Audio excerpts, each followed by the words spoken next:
tunachangana femmes leaders individuelles, les femmes de la société civile, les femmes du mouvement citoyen, les femmes de l'Académie des femmes tunachangana.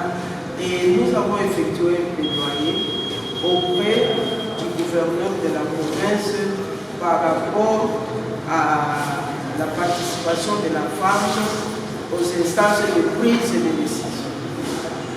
Et à notre retour, nous avons jugé bon que nous puissions faire la restitution auprès de notre communauté. Tunawashukuru na tunawasalimu tena kwa kazi ambayo tulifanya. Sisi ni wamama kama vile ametoka kueleza, kutoka vikundi mbalimbali na wale wanatoka mu cadre ya concertation, wengine ya maorganisation de défense des droits de la femme, les droits humains, pamoja na Académie des femmes. Tulikusanyika hapa badala ya kufanya mkutano mbalimbali de différentes réunions juu ya kuandaa safari zetu. Makazi ambayo tulioifanya, ya kwanza tumefanya mikutano mbalimbali kwa ajili ya kuandaa safari yetu kwa ajili ya kutaka kwenda kutetea nafasi ya mwanamke katika uongozi ndani ya nchi yetu. Na tulienda Bukavu, tumeenda wamama zaidi ya 15, tukakutana na wengine kutoka Mwenga, kutoka Ijwi na wengine wamama ambao tumekutana nao Bukavu, tukawa pamoja kwa ajili ya kazi, tukisindikiziwa na shirika FAPE Uvira ambayo ilikuwa na muradi yao juu ya utetezi wa juu ya uchaguzi kwa ajili ya wakina mama. Kufika Bukavu pia tukaungana na Rio pamoja na wamama wa Académie des femmes juu ya miradi yao pia ambayo inafanya juu ya kupiganisha hali ambayo inayoonekana kwa ajili ya ubaguzi wa jinsia.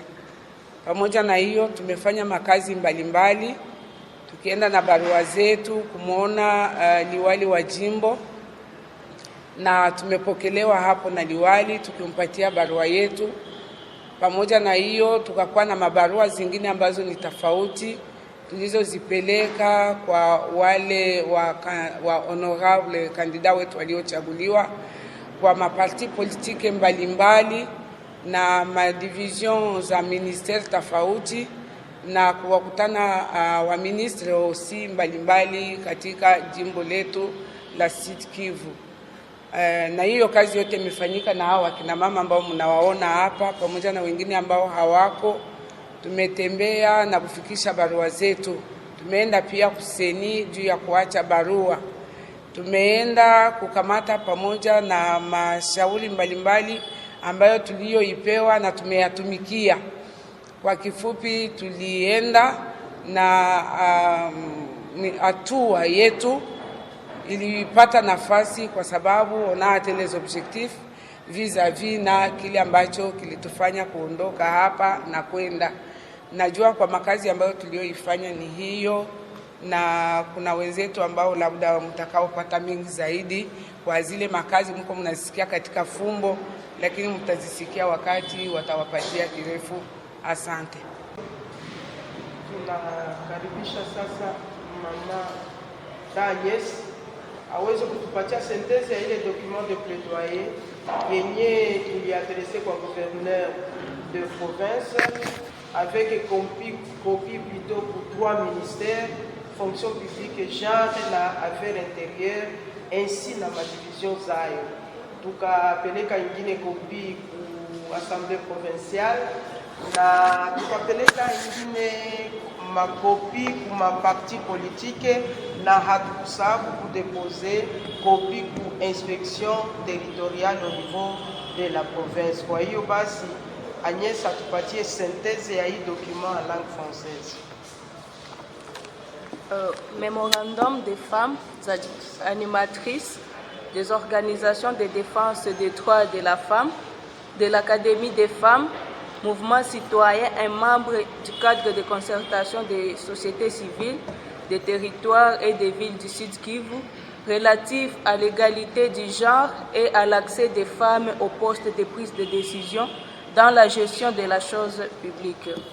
Cas des récentes nominations des animateurs de la territoriale au Sud Kivu en République démocratique du Congo et de la persistance des pratiques discriminatoires à l'égard des femmes au Sud Kivu. À la haute attention de son Excellence, Monsieur le Gouverneur de la province du Sud Kivu, chef du gouvernement provincial et représentant du chef de l'État au Sud Kivu. La Constitution de la République démocratique du Congo, spécialement en son article 14, consacre la parité homme-femme, la participation égalitaire homme-femme dans la gestion de la chose publique au sein des institutions nationales, provinciales et locales. En outre, le Constituant impose au pouvoir public l'obligation de veiller à l'élimination de toute forme de discrimination à l'égard de la femme et d'assurer la protection et la promotion de ses droits. Nous saluons les efforts du président de la République dans la nomination des membres du gouvernement Sama Lukonde II pour son caractère inclusif et représentatif des femmes qui occupent en son sein 17% des postes ministériels pour valoir la dignité, les compétences et la citoyenneté de la femme congolaise. Il s'observe fort malheureusement que les nominations sur base de l'ordonnance présidentielle qui ont intervenu en date du 18 janvier 2023 venaient d'annuler tous les efforts consentis au niveau de la gouvernance locale à telle enseigne qu'un déséquilibre manifeste n'est plus à démontrer de la répartition des postes à la territoriale où les femmes sont majoritairement exclues alors que celles-ci occupaient jadis 4 postes sur 24 au Sud Kivu, soit 16%. Nous avons relevé que les femmes qui ont exercé dans le passé les fonctions d'administrateurs des territoires n'ont pas été reconduites dans leurs fonctions. Les nouvelles nominations n'ont pas tenu compte du caractère inclusif qui devrait caractériser l'ordonnance, ce qui fait qu'il y ait 0 femme sur 24 administrateurs de la province du Sud Kivu. Nous estimons qu'il est impérieux d'exprimer notre grande indignation qui se traduit par la formulation du présent mémorandum valant un plaidoyer afin que la femme recouvre davantage sa place dans l'administration de la petite territoriale, un moyen pour garantir sa place dans les organes de prise de décision. Nous, femmes animatrices des organisations de défense des droits de la femme, de l'Académie des femmes, des mouvements sociaux et membres du cadre de concertation des sociétés civiles des différents territoires du Sud Kivu, recommandons à votre sublime honorabilité ce qui suit. De porter à la très haute attention du pouvoir central notre cri de détresse en faveur de la réhabilitation de 4 femmes administrateurs adjoints des territoires sur 24 administrateurs et de la promotion de 2 autres au poste de titulaires. 2. De prendre en considération les termes du présent mémorandum afin de plaider pour le rétablissement de l'équilibre socio-politique et économique relatif au genre de la gestion de la chose publique. En l'occurrence, dans la territoriale, étant donné la pertinence, l'urgence, l'évidence de l'existence et de la disponibilité des femmes compétentes, expérimentées, actives dans la dynamique sociopolitique et vouées à rendre des services publics dignes de la foi à tous les niveaux. 3. D'initier et de voter 3 propositions dédiées renforçant la protection et la promotion des droits des femmes et filles dans la province du Sud Kivu, portant sur l'accès des femmes au travail productif dont elles sont exclues, la sécurisation des filles en milieu scolaire et estudiantin où elles demeurent victimes d'échecs occasionnés par les harcèlements sexuels de la part des enseignants suite à l'absence des mécanismes de dénonciation et de gestion efficace des plaintes. L'interdiction de la discrimination à l'égard des femmes à travers la pérennisation de certains clichés sexistes ou croyances entretenues à propos des caractéristiques, traits et domaines d'activité par la plupart des chefs coutumiers et certains leaders de confessions religieuses et d'autres structures d'appareils idéologiques de l'État. 4. D'influencer les partis politiques, surtout ceux de l'Union sacrée, dont vous relevez, à respecter les dispositions de l'alinéa 3 de l'article 13 de la loi électorale telle que modifiée par la loi numéro 22/029 du 29 juin 2022 en alignant 50% des femmes sur les listes électorales au cours des prochains scrutins sous l'œil vigilant de la CENI. 5.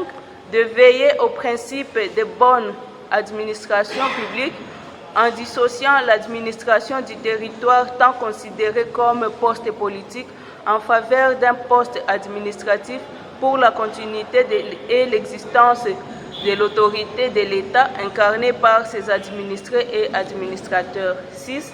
De tenir compte du genre dans le contrôle des nominations aux fonctions publiques et si possible instaurer un système de quotas. Merci.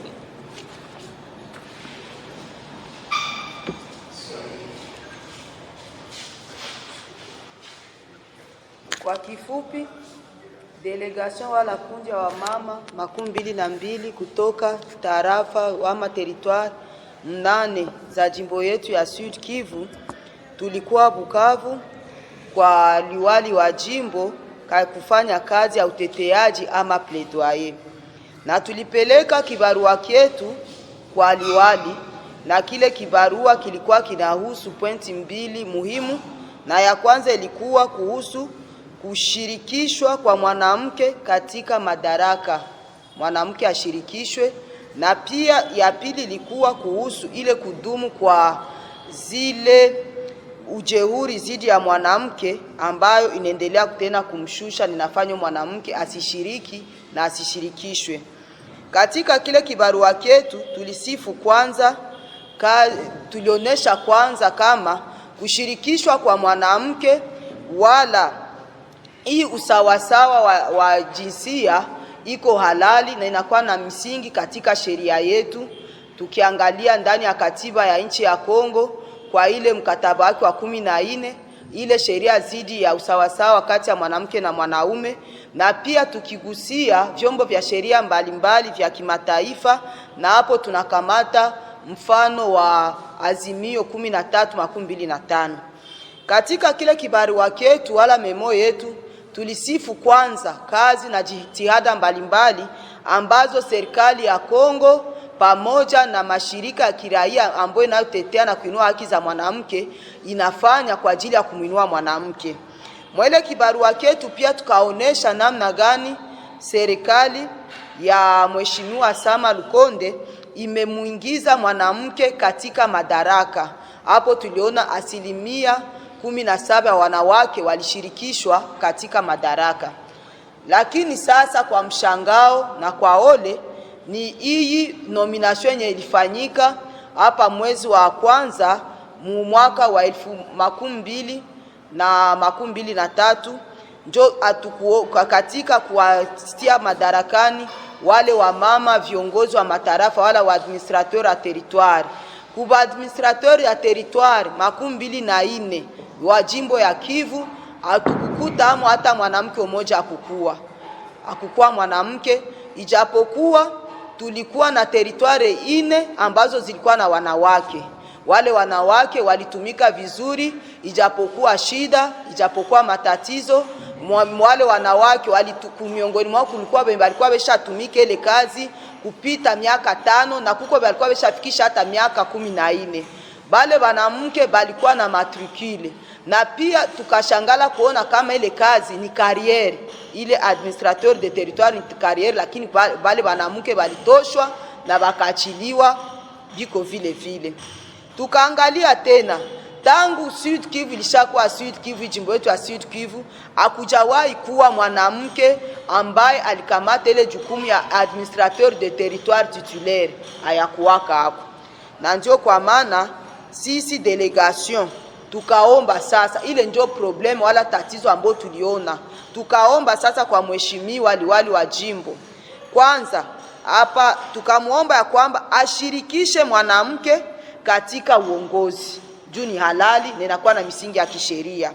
Tukamwomba tena mwanamke aingizwe kwenye vyeo vya majukumu wala apate access kwa ile maposte ya decision na hapo sasa tukakazia tukasema kwamba hii uchaguzi wa mahali wala les elections locales zifanyike. Ndio yenye tuliona sisi wakina mama kama njia mojawapo yenye inaweza muingiza mwanamke katika uongozi. Na pia tukaomba wapiganishe ujehuri ambao namtendwa mwanamke. Kuna kwa ujehuri wa kijinsia pia na ile matendo tofauti ambayo inambagua na kumshusha mwanamke. Zile matendo ambazo zinatokana na mila yetu, inatokana na hali ya uchumi, inatokana pia na hali ya jamii yetu. Ndio ile ambayo inamshusha mwanamke na inatuma mwanamke akwe na mipaka asiingie ndani ya uongozi, pia inamrudisha nyuma. Kwa kifupi ile njo kazi ambayo tulifanya na njo ilikuwa na constitue inaunda ile barua yetu na njo ile